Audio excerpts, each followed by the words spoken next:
2 वर्षको बिचमै मैले सेलेरीको कुरा गरियो होइन, इन्क्रिजमेन्टको तलब वृद्धिको लागि अलिकति बढाउनको लागि अब कुराकानी गरियो। त्यसपछि सबैले भन्यो तिमीहरू कन्ट्र्याक्टमा आएको 4 वर्षको कन्ट्र्याक्टभरि यही सेलेरीमा काम गर अनि यही सेलेरीमा तिमीहरू घर फर्क, त्यसपछि तिमीहरूको 4 वर्ष कन्ट्र्याक्ट पुरा हुन्छ, तिमीहरू घरतिर फर्क। अनि यो टाइममा भिजा कार्ड नदिने, भिजा कार्ड त अब एउटा समस्या यहाँ यही नै छ। मलाई म पनि भोग्दै आएको छु, धेरै साथीहरूले यहाँ म 90% मैले 90% साथीहरूले मैले भेटेका साथीहरू 90% जो कामदारमा आउनुभएको छ, कुकको भिसामा आउनुभएको छ, मैले भेटेका अहिलेसम्म 90% साथीहरूले भिजा कार्ड पाउँदैन र पाए पनि एक्सपायरी भइसक्यो। साइप्रस आइसकेपछि के भयो त भन्दाखेरि सुरुमा यो देश हामी त विदेश जाँदैछौँ, युरोप जाँदैछौँ भन्ने हुन्छ नि त। अब पुरा होइन, अब पुरा मान्छेको दिमागमा युरोप कस्तो होला, विकास होला, कस्तो होला है, कहाँ होला, कस्तो होला भन्ने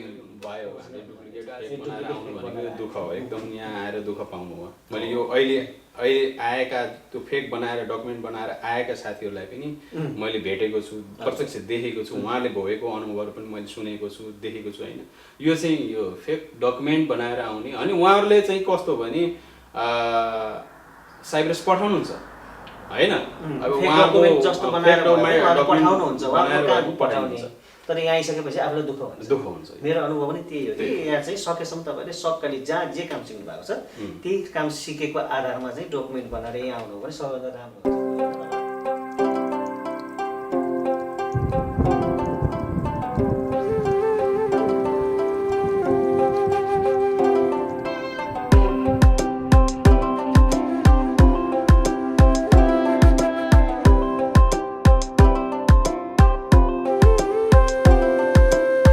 दर्शनजी आरामै हुनुहुन्छ?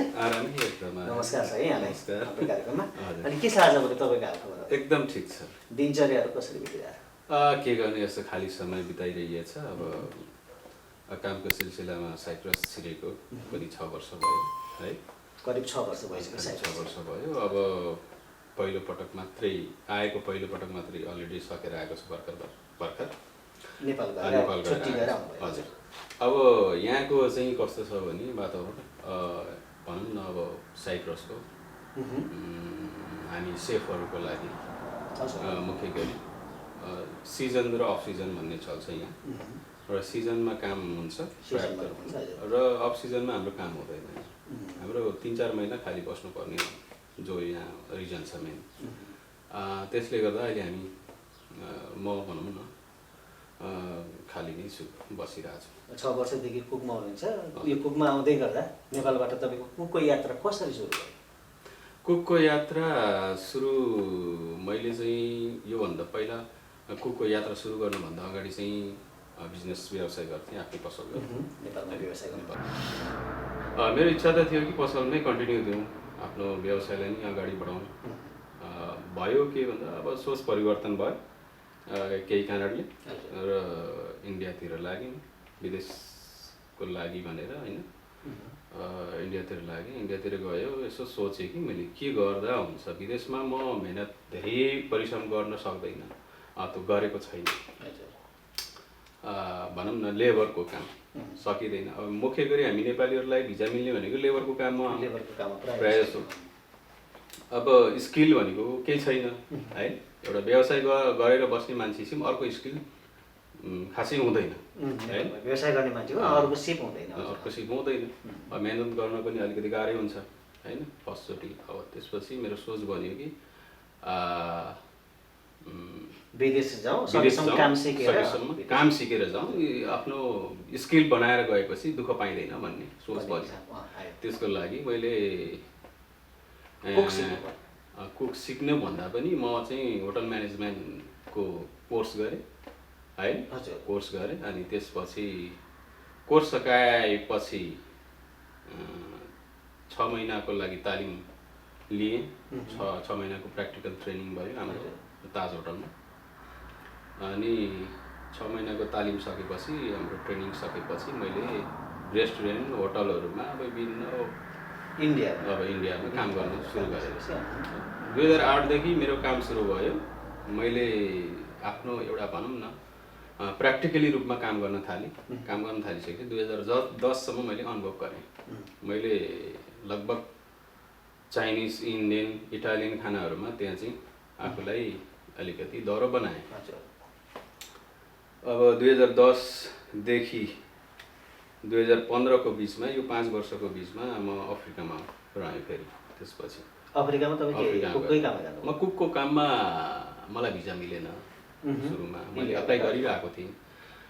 मेरो आफन्ती आफ्नो मान्छेको थ्रु उहाँले चाहिँ मलाई अफ्रिका सिकाउनु भयो मार्केटिङमा। मैले मार्केटिङ काम जानेको, गरिसकेको र अनुभव भएको कारणले गर्दा उहाँले मलाई चाहिँ त्यो फिल्डमा उहाँले मगाउनु भयो। गएँ, काम गरेँ अनुभव भयो। त्यसपछि मेरो जो स्किल थियो यो होटल सम्बन्धित कुरा, अब मैले खाना, इन्डियन खाना, अब इटालियन खाना, अब चाइनिज खानामा एकदम पर्फेक्ट भइसकेको अवस्था थियो मेरो। अब म भनौँ न फर्स्ट कमीको उसमा पोजिसनमा गइसकेको थिएँ। अनि त्यसपछि त्यहाँ गएर मैले हिल्टन होटलमा मैले चाहिँ एप्लाई गरेँ। एप्लाई गर्ने बित्तिकै मेरो चाहिँ कस्तो भयो भने अप्रुभ भयो क्या, मलाई सेलेक्सन गरियो, तुरुन्तै सेलेक्सन भएँ। अनि त्यसपछि 1 महिनाको बिदामा नेपाल आएँ। अनि मेरो भिजा 1 महिनाभित्र फेरि रिटर्न वहीँ अफ्रिकामै यो कुक भिसामा फर्स्ट कमीमा गएँ। अनि त्यसपछि काम गर्दाखेरि मैले सुरुवातमा मैले आफ्नो जानेको कामहरू मैले त्यहाँ होइन देखाएँ, होइन गरेँ, मेहनत गर्नै पर्यो।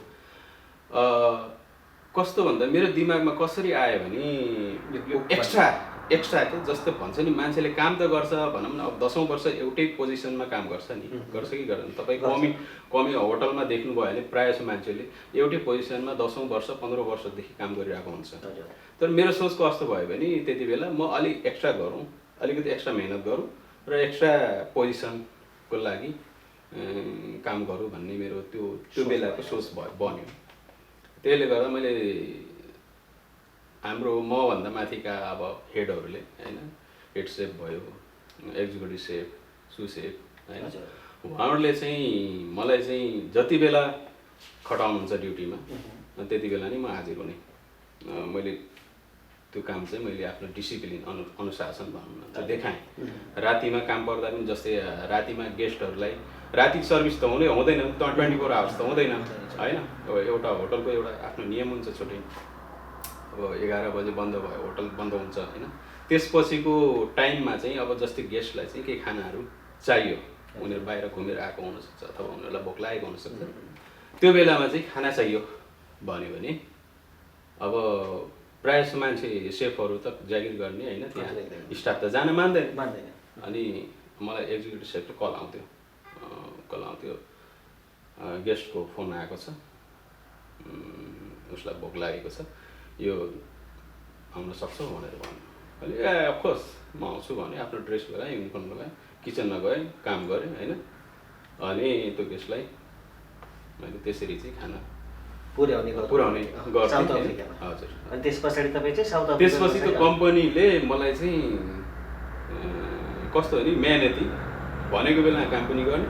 अब मैले आफ्नो काम मात्रै सोचिनँ कि अरू काम पनि, जस्तै बेकरीको काम गरेँ, पेस्ट्रीको काम गरेँ होइन। आला काटेको मैले जानेकै थिएन, आला काटे मैले गरेको थिएँ इन्डियामा होइन। तर त्यो त्यहाँ पर्फेक्टली रूपमा होटलमा, एउटा होटल इन्डस्ट्रीको छुट्टै हुन्छ। होटल इन्डस्ट्रीमा मैले फर्स्ट टाइम आला काटेमा काम गरेँ, किनभने म त्यहाँ गएको थिएँ बुफे काम गरेँ। सुरुवात मेरो बुफेबाट भयो होइन। बुफेको काम अलि इजी हुन्छ होइन, पकाएर राखिदियो होइन। तर त्यो चाहिँ आला काटेमा अलिक डिफिकल्ट हुन्छ, आला काटेमा पनि मैले गरेँ। त्यसपछि पेस्ट्री, बेकरी, जहाँ स्टाफको कमी भयो त्यहाँ मैले पुगेर काम गर्दाखेरि अब होटलले मलाई प्रमोसन दियो। 2 वर्ष लगातार किचनको स्टाफबाट चाहिँ प्रमोसन 2 वर्ष पाउने चाहिँ म नै हो फेरि हिल्टनमा। त्यसरी त्यसपछि फेरि सोच मैले के बनाएँ भने अब जस्तै एकै ठाउँ बसेर मात्रै पनि मान्छे अगाडि बढ्न सक्दैन। किनभने मेरो सेफहरू, मभन्दा अगाडिका जो सिनियरहरू उहाँहरूले पनि अब उहाँहरूले होटल चेन्ज गर्नुभयो, कतिले चाहिँ अब कन्ट्री नै चेन्ज गर्नुभयो होइन। कोही मालदिप्स जानुभयो, कोही थाइल्यान्ड जानुभयो होइन। मेरो एक्जिक्युटिभ सेफ उहाँ अमेरिकाको हुनुहुन्थ्यो, उहाँ चाहिँ थाइल्यान्ड जानुभयो सिधै। अब मेरो सुसेफ उहाँ चाहिँ जुनियर सुसेफ भनौँ न नेपालकै हुनुहुन्थ्यो, उहाँ जर्मन जानुभयो। त्यस्तै तरिकाले अब म चाहिँ त्यहाँ एज अ सेफ्टी पार्टीमा थिएँ। म सेफ्टी पार्टी हुनुभन्दा अगाडिको मेरो साथी हुनुहुन्थ्यो एकदमै नजिकको, उहाँ चाहिँ डेमी सेफ्टी पार्टीमा हुनुहुन्थ्यो, उहाँ चाहिँ मालदिप्स जानुभयो। अनि मेरो पनि सोच बन्यो कि मालदिप्स जाउँ भन्ने, किनभने अब एउटा टुरिस्टको एउटा भनौँ न पर्यटक त्यहाँ चाहिँ पर्यटकीय देश भयो। अनि त्यसले गर्दाखेरि त्यहाँ चाहिँ अलिकति राम्रो मुनाफा नि हुन्छ होइन, हामीलाई मुनाफा भन्दैन, हामीलाई अलिक प्रफिट ज्यादा हुन्छ, बढी हुन्छ होइन, सेलेरी बढी मिल्छ भन्ने। अब फेरि देश पनि राम्रो छ, एउटा पर्यटक कन्ट्री भनौँ न। अनि त्यसले गर्दा त्यहाँ जाने सोच बनाएर मैले चाहिँ हिल्टनबाट बिदा भएँ। अफ्रिकाबाट बिदा भइसकेपछि नेपाल गएको, फेरि भुइँचालो आयो। अब त्यहाँ विभिन्न समस्याहरू झेल्नु पऱ्यो। म 1 महिना आफै समस्यामा परेँ होइन। अब त्यो भुइँचालोको उसमा लडियो होइन। अब 1 महिनासम्म त वैशाखको सहाराले पनि बस्नु पऱ्यो। अब विभिन्न समस्याहरू आए होइन। त्यसपछि अब त्यो मालदिप्स क्यान्सल भयो। फेरि मैले काठमाडौँमै हेर्नुहोस् यो मेन पावर कहाँ छ, अनि यो मेन पावरमा मैले राम्ररी धाएको थिएन नि त। अफ्रिका भनेको त म विदाउट मेन पावर गएको, हिल्टनमा पनि हजुर आफन्तीमा मार्फत गएको, हिल्टनमा पनि म आफ्नै थ्रु लागेको एप्लाई गरेर उहीँबाट होइन। अब यो मेन पावरको अनुभव चाहिँ फर्स्ट टाइम भयो क्या, पहिलोपटक मलाई 2016मा अनुभव भयो काठमाडौँमा। अब त्यसपछि के भइदियो भने पहिलोपटक काठमाडौँमा विदेश जानको लागि म आफ्नै प्रयासले भनौँ न मेन पावर खोज्नेदेखि लिएर काम खोज्नेदेखि लिएर अब म काठमाडौँमा कदम चालेको थिएँ। कदम चाल्दै गर्दाखेरि अब आफन्ती हुनुहुन्थ्यो, उहाँ कहाँ बस्ने होइन। अब भनौँ न अब मेन पावरतिर धाउने, न्युज पेपर हेर्ने, अखबारहरू होइन, विज्ञापनहरू हेर्ने, कुन देशबाट अब सेफको लागि चाहिँ भ्याकेन्सी आएको छ राम्रो खालको होइन। अब त्यो हेर्ने, अब पेपरहरूमा मैले धेरै पेपरहरू किनेँ त्यति बेला है। पेपर त्यो भनौँ न नेपालको कति छन्, अब कान्तिपुर भए विभिन्न न्युज पेपरहरू मैले किनेर हेर्ने, विज्ञापन हेर्ने होइन, भ्याकेन्सी कुन कुन देशबाट आएको छ त्योहरू हेर्ने गरेँ। अनि त्यसपछि यसो एउटा पेपर त्यो मलाई ठ्याक्कै याद आएन, त्यो पेपरमा चाहिँ साइप्रसको लागि चाहिँ भ्याकेन्सी यो कुकको लागि स्पेसली आएको थियो। कुक र हाउसमेट अनि अर्को स्टुडेन्टहरूको यो 3वटा क्याटेगोरी उसको छुट्याएर दिएको थियो त्यसमा विज्ञापन। अनि कुकको सेलेरी यति छ भने पनि लेखेको थियो है त्यसमा। अब 1265 64 समथिङ अराउन्ड त्यस एउटा, अनि अर्को 1088 समथिङ त्यो लेखेको थियो।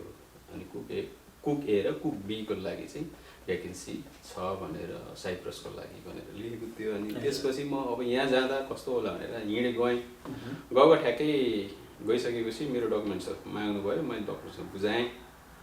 अनि त्यसपछि उहाँले भन्नुभयो यस्तो यस्तो हो भनेर उहाँ एक्सप्लेन गर्नुभयो, यस्तो यस्तो यति खर्च लाग्छ, यति खर्च लाग्छ, तपाईँ स्किल भएको मान्छे रहेछ, तपाईँको काम बन्छ, ढुक्क हुनुहोस्, केही छैन, केही समय लाग्छ भन्नुभयो। मैले अब ठिक छ, उहाँलाई दिनुपर्ने जो प्रोसेसिङको चार्जहरू हुन्छ नि, पैसाहरू दिनुपर्ने मैले दिएँ।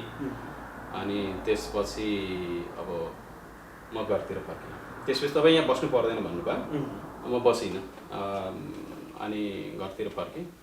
घरतिर फर्किसकेपछि कल आयो फेरि एजेन्सीले कल गर्यो, तपाईँ चाहिँ अब काम हुँदैछ दोकाउनु, तपाईँले फेरि जो रकम हल्का अब कति उहाँहरूले लिनुपर्ने छ त्यो चाहिँ अब बुझाउन आउनुहोस् भन्नुभयो। मैले भने ठिक छ के भने पैसा लिएर गएँ, बुझाइदिएँ। त्यसपछि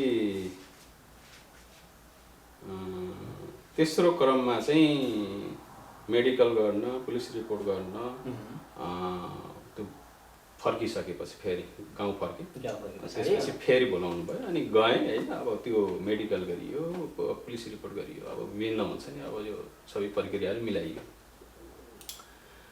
अनि भइसकेपछि लगभग यो के भन्छ यहाँको साइप्रसको एउटा ब्याङ्क ग्यारेन्टी भन्ने त्यो पेपर आयो। त्यो पेपर आएपछि भिजाको लागि बैंक ग्यारेन्टी ब्याङ्क ग्यारेन्टी त्यो आएपछि कन्फर्म अब दुःख भयो चाहिँ उहाँले भन्नुभयो तपाईँ ब्याङ्क ग्यारेन्टी आयो अब तपाईँको पाउनुहोस् भन्नुभयो ठिक छ अनि त्यसपछि लास्टमा अब हाम्रो स्काइप मार्फत अन्तर्वार्ता छ भनेर बोलाउनु भयो फेरि बोलाउनु भयो फेरि गइयो काठमाडौँ गइयो अनि अन्तर्वार्ता दियो अब त्यो अन्तर्वार्ता चाहिँ अन्तर्वार्ता चाहिँ साधारण हुँदो रहेछ अथवा जटिल कस्तो त्योभन्दा पहिला अन्तर्वार्ता हुनु अगाडि चाहिँ त्यहाँको मेन पावरको जो एकजना पार्टनर पनि हुनुहुन्थ्यो उहाँले चाहिँ भन्नुभयो तपाईँलाई खाना सम्बन्धी टोटल के आउँछ उहाँले त मेरो डकुमेन्ट्सहरू हेर्नु भएको थिएन उहाँ डाइरेक्ट त्यो दिन मैले देखेँ कि उहाँ चाहिँ पार्टनर हुनुहुँदो रहेछ अनि उहाँ चाहिँ भन्नु तपाईँले चाहिँ जति पनि त्यो डकुमेन्ट्सहरू बनाउनु त्यो ओरिजिनलै थियो ओरिजिनल सबै तपाईँले चाहिँ ओरिजिनल त्यो जहाँ जहाँ तपाईँले काम गर्नुभयो त्यही त्यसको लागि ओरिजिनलै हुनुपर्छ यो हामीले डुप्लिकेट फेक बनाएर आउनु भनेको दुःख हो एकदम यहाँ आएर दुःख पाउनु हो मैले यो अहिले आएका त्यो फेक बनाएर डकुमेन्ट बनाएर आएका साथीहरूलाई पनि मैले भेटेको छु प्रत्यक्ष देखेको छु उहाँले भोगेको अनुभवहरू पनि मैले सुनेको छु देखेको छु होइन यो चाहिँ यो फेक डकुमेन्ट बनाएर आउने अनि उहाँहरूले चाहिँ कस्तो भने साइप्रस पठाउनुहुन्छ होइन अब उहाँको जस्तो बनाएर पठाउनुहुन्छ तर यहाँ आइसकेपछि आफूलाई दुःख हुन्छ मेरो अनुभव पनि त्यही हो कि यहाँ चाहिँ सकेसम्म तपाईँले सकली जहाँ जे काम सिक्नु भएको छ त्यही काम सिकेको आधारमा चाहिँ डकुमेन्ट बनाएर यहाँ आउनु भने सबैभन्दा राम्रो हुन्छ भोलि भने तपाईँलाई अप्ठ्यारो पर्न सक्छ तपाईँले जे हो त्यही बनाउनु भयो अनि आउनु भयो हजुर अब आइयो त्यो सरी आउनुभन्दा अगाडि चाहिँ स्काइपमा अब भनौँ न भिडियो कल भयो कुराकानी भयो सेलेरीको फिक्स फेरि त्यो टाइपिङ गर्नुपर्ने रहेछ कति भन्ने रहेछ उताबाट कति भने अब मैले भने सुरुमा 1000 भने है 1000 युरो अनि त्यसपछि होइन लास्ट फेरि पनि भने है यताबाट टाइप गर फेरि भने मैले लास्ट त धेरै लास्ट भन्नु पनि भएन फेरि उहाँ यहाँको माहौल हामीले बुझेको थिएन अब यहाँको माहौलमा 1000 भनेको त धेरै हाम्रो लागि उहाँको माहौलको लागि के नेपालको लागि त धेरै हो कन्भर्ट गर्दाखेरि त धेरै पैसा हुन्छ यदि आफूले त्यो भन्दा बढी भन्यो तर केही व्यक्तिले मलाई सम्झाउनु भएको थियो यो देशमा जानु छ भने तपाईहरुले यति चाहिँ तोक्नुस् यो सेफको लागि स्पेशली यति चाहिँ तोक्नु भयो तपाई मैले टोके 1000 तर उहाँले भन्नु फेरि यो अलिक माइनस गर कति कम भन्नुभयो त्यसपछि मैले ल 900 भने हैन टाइप गर्दै तपाईले यो डर भयो कि यदि मैले 1000 अथवा 1100 भन्यो नि भोलि नि भिजा लागेन भने लागेन मेरो साथीहरुको म 5 जना एकै साथ हामी चाहिँ 5 जना साथीहरुले चाहिँ भिजा लगाउन गएको थियौं उहाँहरुले 1000 छाड्दै छाड्नु भएन तपाईले 900 बनाउनु मैले 900 चयन गर्दै मलाई सेलेक्ट भयो अर्को मेरो साथी फेरि सँगै गएको साथी उहाँले चाहिँ 800 मा फिक्स गर्नुभयो अब भयो के भन्दाखेरि तपाईको उहाँले चाहिँ 800 टाइप गर्नु भएछ 800 युरो मैले चाहिँ 900 छाडेन अनि अरु साथीहरुले 1000 छाड्नु भएन उहाँहरुले जो 1000 छाड्नु भएन उहाँहरुको सिलेक्सन भएन उहाँहरुले चाहिँ सायद भिजा दिएन तपाईले चाहिँ 900 छाड्नु भयो भिजा 900 र 800 लाई सिलेक्सन भयो हामी दुईटै एउटै कम्पनीमा लगाइयो अनि त्यसको चाहिँ पछि साइप्रस आइसकेपछि के भयो त भन्दाखेरि सुरुमा यो देश हामी त विदेश जाँदै छौं युरोप जाँदै छौं भन्ने हुन्छ नि त अब पुरा हैन अब पुरा मान्छेको दिमागमा युरोप कस्तो होला कस्तो होला है कहाँ होला कस्तो होला भन्ने भयो एकासी यहाँ त पानीमाथि हवाईजहाज चाहिँ ल्यान्ड गर्ने क्रममा त मैले कस्तो अनौठो जस्तो लाग्यो सुरुमा है त्यो साँच्चै हो के मैले त्यो तपाईले 6 वर्ष मैले यो देशको नराम्रो भन्न खोजे हैन तर मलाई फिलिङ्स त्यस्तो भयो कि म कस्तो देशमा आउँदैछु भन्ने सेतो सेतो थियो त्यति बेला है हिउँ पनि परेको थियो हल्का माथिमा बाटो देखिन्थ्यो यस्तै फेब्रुअरी फर्स्ट विकमै आएको थियो आउँदाखेरि माथि हिउँ चाहिँ थियो है अहिले हिउँ थियो हिउँ टल्केको है अनि तर अझै तल झर्ने क्रममा चाहिँ खासै त्यस्तो बिल्डिङहरू नभएको कि यो देशमा अब यस्तै भनौँ न अब त्यस्तो बिल्डिङ मेरो सोच थियो कस्तो विदेशमा सबै देशहरू यस्तै हुन्छ भन्ने सोच साउथ अफ्रिका जे देख्नु भयो त्यो थिएन त्यो थिएन अनि भनेपछि नेपालबाट यहाँ आउँदा दुःख रहेछ दुःख पाउनु मतलब कतिको चाहिँ एकदमै भनौँ न दुःख त हामी दुःख गर्ने नै हामीले रिस्क लिएर हिँड्नु पर्ने हुन्छ नेपालीहरू हामी जो भनी भनौँ न किनकि हामीले सुख खोज्ने भने त घरमै सुखले बस्ने सुख भनेको घरमा पनि हामीले मिल्दैन किन हामीसँग पैसा हुँदैन पैसा नभएपछि अब आय स्रोत छ भने त हामी घरमै सुखले बस्न सकिन्छ आय स्रोत छैन भने घरमा सुखले बस्न सकिँदैन त्यस कारणले गर्दाखेरि फेरि घरको जिम्मेवारी व्यक्ति भएको मान्छेले अब घर पनि छाड्नुपर्छ देश पनि छाड्नुपर्छ किनकि अब यो परिवारको खुसीको लागि होइन आफ्नो खुसी त अब छोडिदिउँ न आफ्नो खुसी सबै हामीले त अब मैले आफ्नो खुसी त पसलमै छोडिदिएँ पसल थियो मेरो खुसी नै त्यही थियो म यसरी नै अगाडि बढ्छु भन्ने थियो सोच थियो तर परिवारको खुसीको लागि मैले पसल छोडिदिएँ होइन अब विदेश अपनाएँ विदेशको लागि भनौँ न आफ्नो एउटा चाहिँ कर्म भूमि चाहिँ रोजेर साइप्रस जस्तै साइप्रस आउँदाखेरि तपाईँले जुन भिडियो कलमा स्काइप मार्फत जुन अन्तर्वार्ता दिएको थियो ठ्याक्कै भनेको कम्पनी पर्यो कि परेन अथवा तपाईँले भनेको ठ्याक्कै तोकेको सेलेरी दियो कि दिएन अथवा दिनुपर्ने सुख सुविधाहरू यसले दियो कि दिएन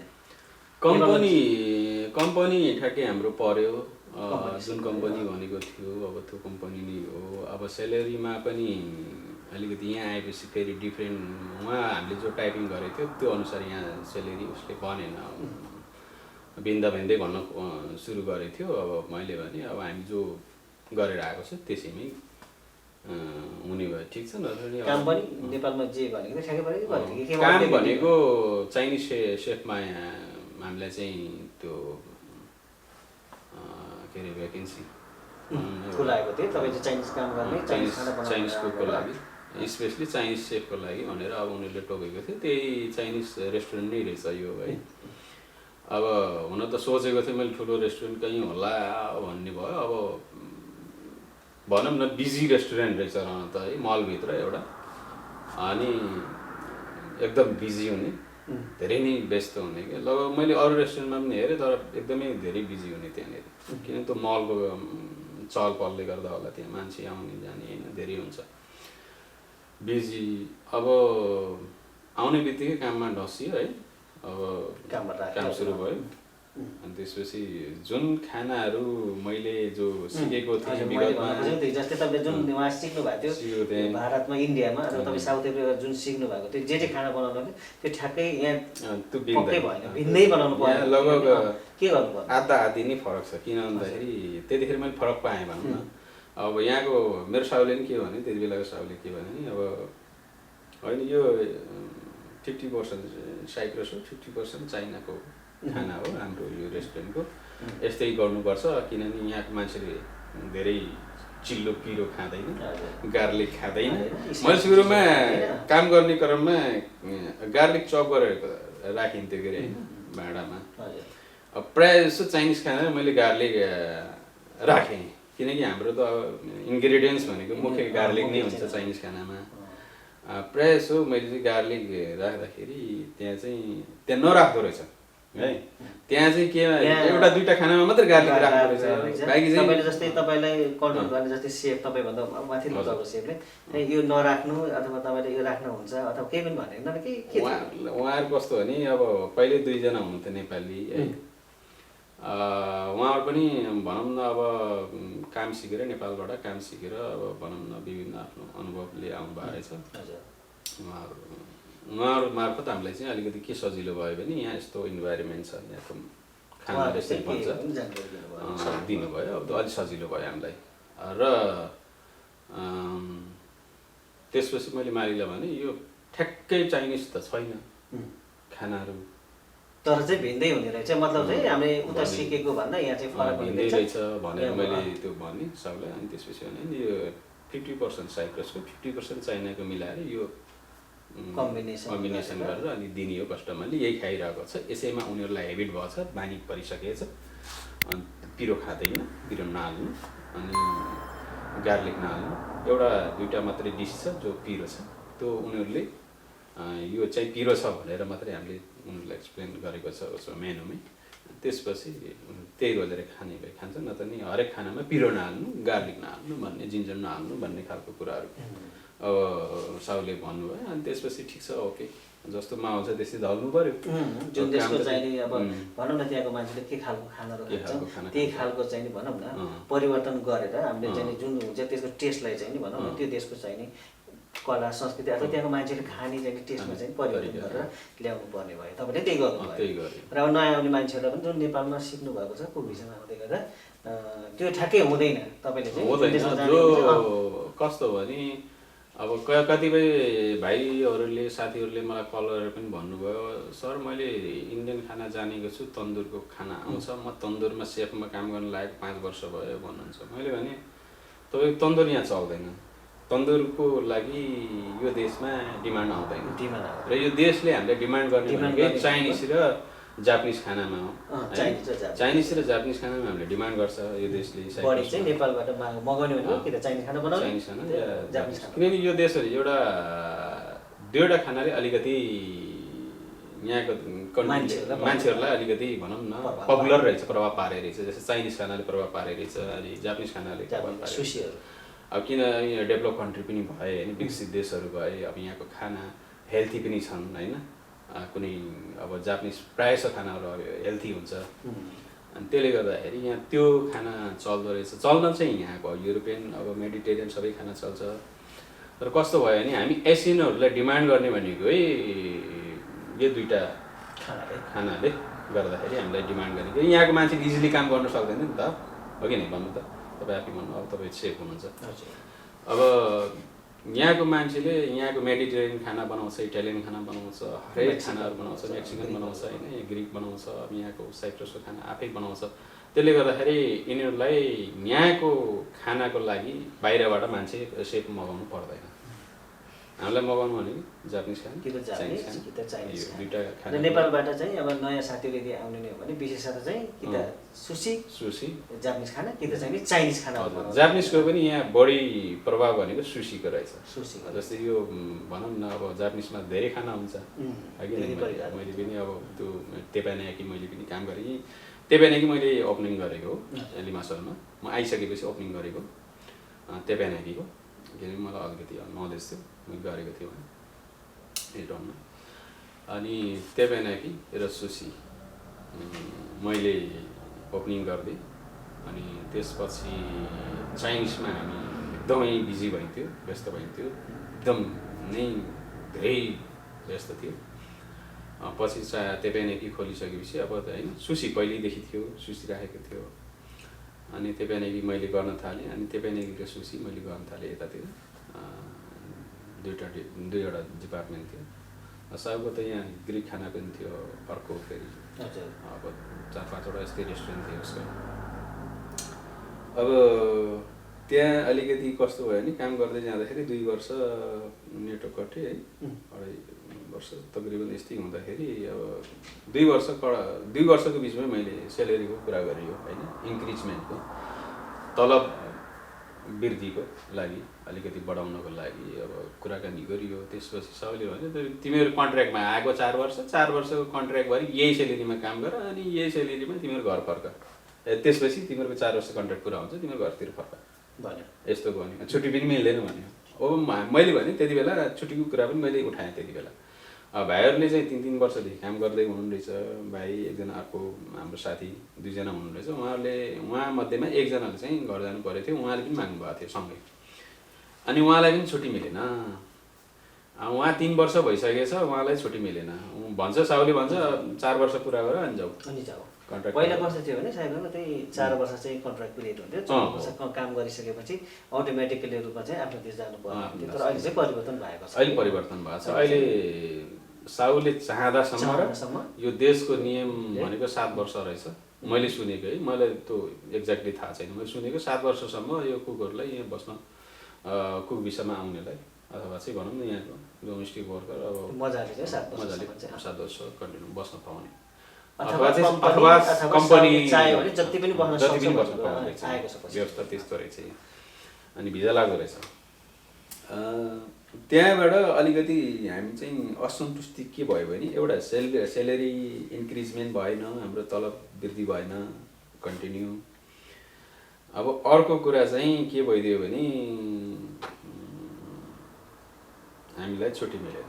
छुट्टी मिल्दैन, भ्याकेसन मिल्दैन, हलिडे जानु परेछ, अब आफ्नो परिवार होइन पक्कै पनि हामीलाई त मन लाग्छ नि, जसलाई पनि आफ्नो फ्यामिलीमा जाउँ भेटौँ होइन, छुट्टी मनाउँ आउँ भन्ने हुन्छ, महिनाको कम्तीमा भए पनि 1 महिनाको छुट्टी मिलोस् भन्ने हुन्छ। जो डकुमेन्ट्समा कन्ट्र्याक्ट पेपरमा लेखेको छ अलरेडी त्यो अनुसार भएन कि हामीलाई, त्यो अनुसार नभइसकेपछि के भयो भने हामी असन्तुष्टि भयो, स्वाभाविक रूपमा हुनुपर्ने कुरा त हो नि, हो कि नै। तपाईँको कन्ट्र्याक्ट पेपरमा लेखेको छ एनुअल लिभ भनेको वर्षको एउटा 30 दिन, 30 दिन चाहिँ एउटा दिन लेखेको छ, तर चाहिँ त्यो दिएन, त्यो दिएन न, त्यसको हामीले पैसा दिएको छ।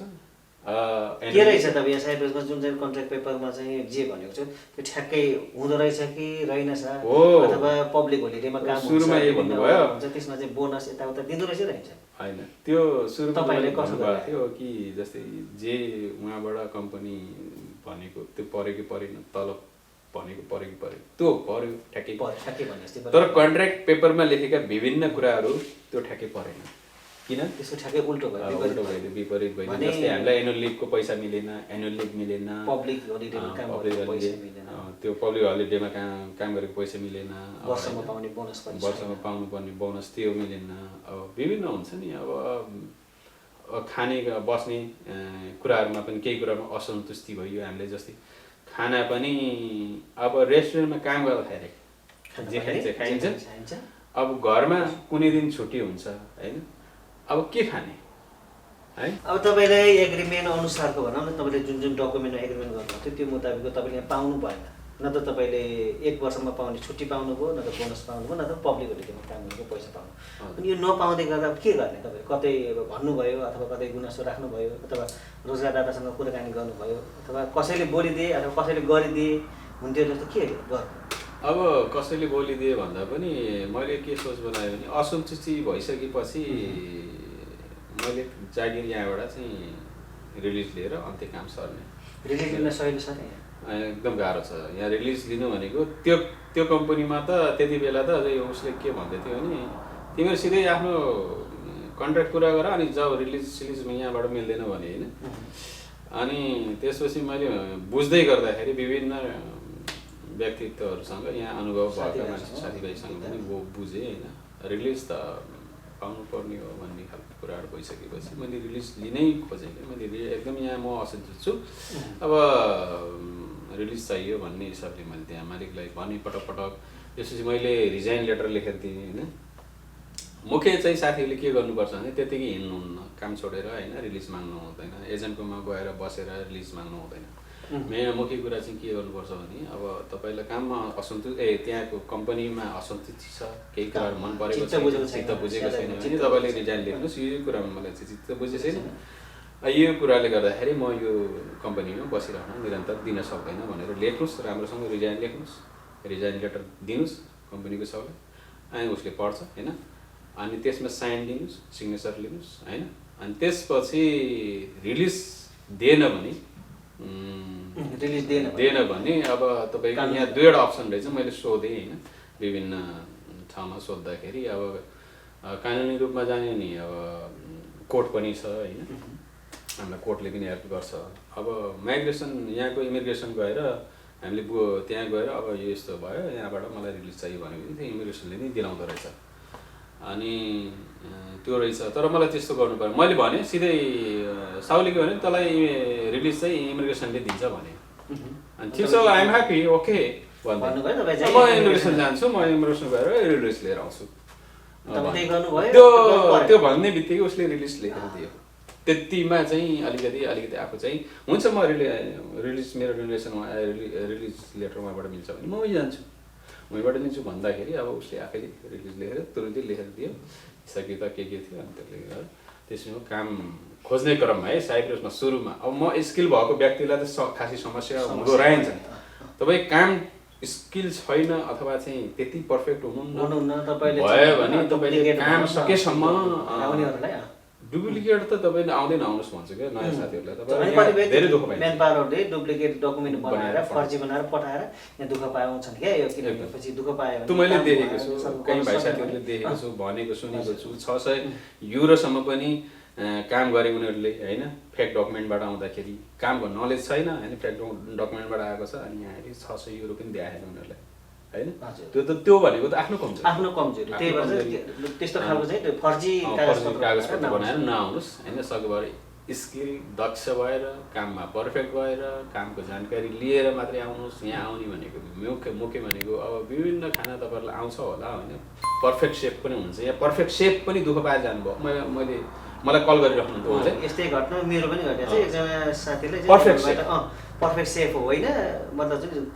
फर्जी कागजपत्र बनाएर साइप्रस पठाइसकेपछि एउटा रेस्टुरेन्ट ह्यान्डल गर्न दियो त्यो साथीले त्यो रेस्टुरेन्ट ह्यान्डल गर्न सकेन कि सुसी बनाइ भनेर छोडिदियो उसले सुसी बनाउन सकेन नसकेपछि के गर्यो कम्पनी अथवा रोजगारदाताले उसलाई मन पारेन नि नेपाली फिर्ती गरे त्यही भएर तपाईँहरू पनि काम जान्ने तलब पनि नदिने होइन अब तलब कम गरिदिने भनेको जो कन्ट्र्याक्टरमा लेखेछ त्यो पनि नदिने त्योभन्दा आधै कम गरिदिने कि बढी काम लगाउने हेप्ने त्यो हुन्छ अनि एकदम दुःख पाउने हुन्छ क्या अब के गर्ने अब त्यति धेरै लगानी लगाएर आएको हुन्छ नेपालदेखि अब होइन अब यहाँ आइसकेछ भलै तपाईँ फेक डकुमेन्ट बनाएर आउनुहोस् तर तपाईँ त लगानी त तपाईँको डुब्छ नि हो कि नै ठुलो होइन आफ्नो अनुभव हुनु पर्यो आफूसँग ज्ञान हुनु पर्यो जानेको काम चाहिँ होइन गर्न सक्नु हुनु पर्यो त्यस्तो काम आउँदा राम्रो हुन्छ र अर्को कुरा छ यहाँ चाहिँ धेरै साथीहरू रिफ्युजी लिइराखेका छन् इलिगल भइरहेका छन् इलिगल वेबाट अर्को देश जाने कामहरू गरिरहेका छन् काम छोड्ने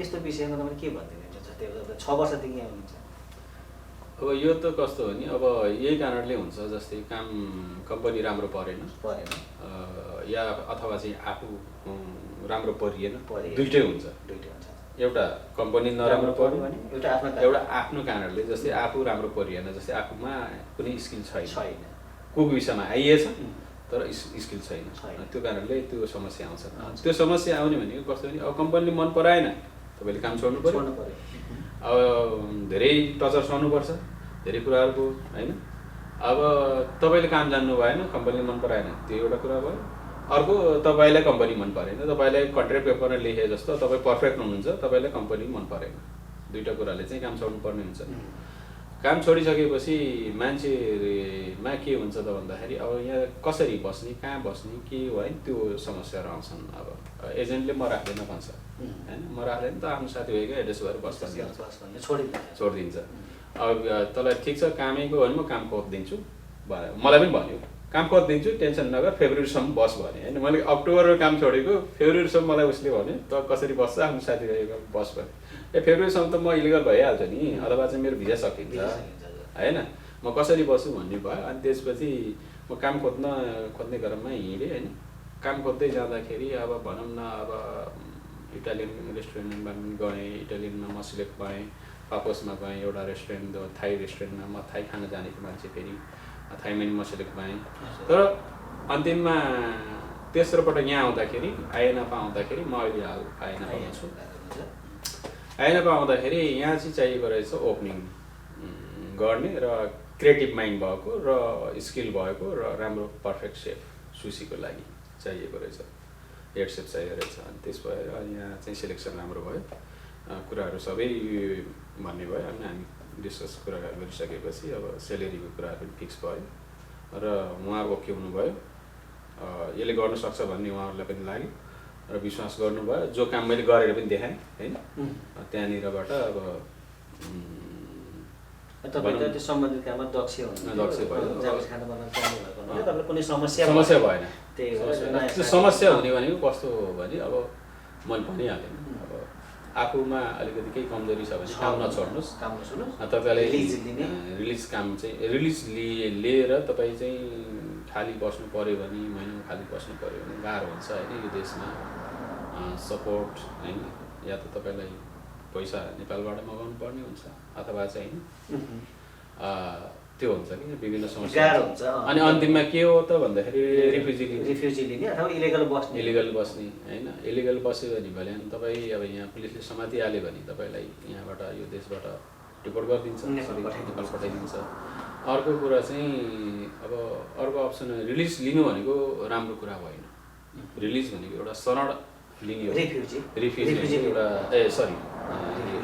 रिफ्युजी लिने भनेको राम्रो कुरा होइन के छ रिफ्युजी नलिनुहोस् यो चाहिँ बाध्यताले लिनुपर्ने बाध्यता लास्ट स्टेपमा केही अप्सनै केही नभएपछि जस्तै तपाईँ इलिगल हुनुभयो अथवा चाहिँ कुनै कम्पनीमा तपाईँको भिजा लागेन, कुनै कम्पनीले तपाईँले उ गरेन भने लास्ट अप्सन भनेको रिफ्युजी हो। तर यो सरल रूपमा भन्नुपर्दाखेरि नलिने, सकेसम्म नलिने। दुःख होइन, मान्छे धेरैले कतिले थाहा हुँदैन कि रिफ्युजी भन्ने कुरा नि थाहा हुँदैन। रिफ्युजी लिने भन्ने हुन्छ तर रिफ्युजी के हो भन्ने कुरा थाहा हुँदैन कतिपय साथीहरूलाई। त्यो रिफ्युजी चाहिँ लिने भनेको अब तपाईँको पासपोर्ट यहाँको गभर्मेन्टको हातमा जानु हो होइन। तपाईँको पासपोर्ट तपाईँसँग हुँदैन, तपाईँ स्वतन्त्र हुनुहुन्न, स्वतन्त्र हुनुहुन्न। तपाईँले चाहेको खण्डमा तपाईँ नेपाल जान सक्नुहुन्न होइन। भोलि अनि तपाईँको परिवारमा केही दुःख पर्ला, केही होला होइन, जानु पर्ला, इच्छा लाग्ला होइन, अनि त्यो समयमा तपाईँले चाहिँ तुरुन्तै नेपाल जान पाउनुहुन्न, यहाँ बस्नुपर्ने हुन्छ। यहाँको नियम होइन के छ, रिफ्युजीको एउटा नियम कानुन, त्यो अन्तर्गत तपाईँ बस्नुपर्ने हुन्छ होइन। अब काम पनि झट्टै मिल्दैन, अब भने अनुसारको काम पनि मिल्दैन, रिफ्युजीलाई काम दिन पनि गाह्रो गर्छ होइन। कामकै भिजामा आएका मान्छेहरूलाई कतिपय अवस्थामा काम पाउन गाह्रो पर्छ, रिफ्युजीलाई त्यो गाह्रो हुन्छ। र मैले नै अनुभव गर्दै गर्दा त्यही नै भन्छु कि रिफ्युजीले सकेसम्म नलिनुहोस् होइन, रिफ्युजीले त अप्ठ्यारो हुन्छ। र नि यो टाइममा भिजा कार्ड नदिने, भिजा कार्ड त एउटा समस्या यहाँ यही नै छ। म पनि भोग्दै आएको छु, धेरै साथीहरूले यहाँ म 90% मैले 90% साथीहरूले मैले भेटेका साथीहरू 90% जो कामदारमा आउनुभएको छ, कुकको भिसामा आउनुभएको छ, मैले भेटेका अहिलेसम्म 90% साथीहरूले भिजा कार्ड पाउँदैन र पाए पनि एक्सपायरी भइसकेको र 1 महिना अगाडिको त्यस्तो खालको भिजा कार्ड यहाँ चाहिँ इस्यु भएर आउँछ।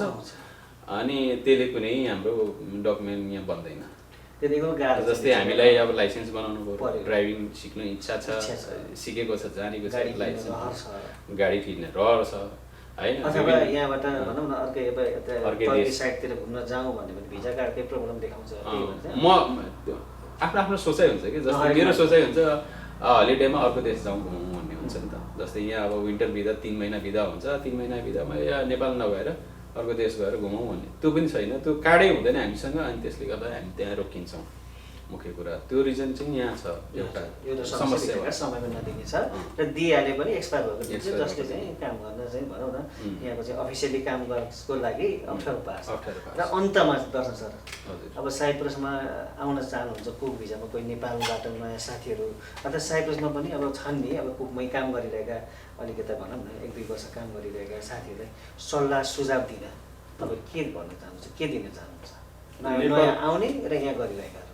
नेपालबाट आउने साथीहरूलाई चाहिँ भनिसकेँ होइन, पर्फेक्ट भएर आउनुहोस्, कामको ज्ञान सबै सिप भएर होइन लिएर, फेक डकुमेन्टबाट नआउनुहोस् र मेन पावरलाई पैसा बुझाएर नआउनुहोस् होइन।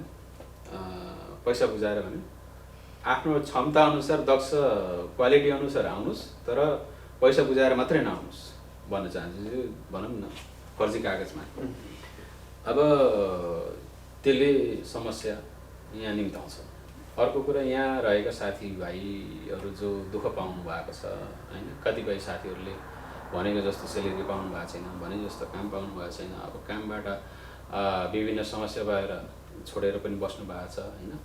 अनि त्यो सिचुएसनमा चाहिँ अलिकति पर्नुभएका साथीहरूलाई चाहिँ त्यही हो, अलिकति कम्पनीसँग यहाँको मान्छेको स्टेट हुन्छ एकदम के स्टेट हुन्छ।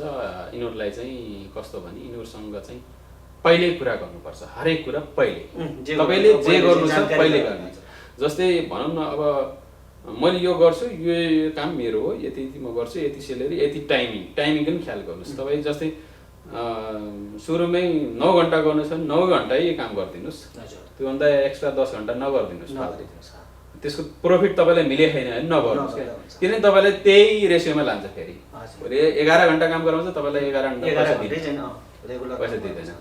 तपाईँ 9 घन्टाको अथवा हाम्रो कन्ट्र्याक्टमा 8 घन्टाको हुन्छ होइन।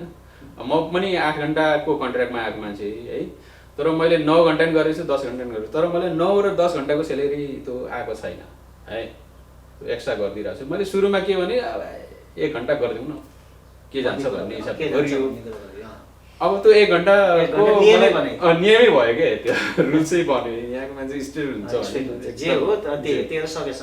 पछि फेरि तपाईँले चेन्ज गर्नै मान्दैन, दिँदैन होइन।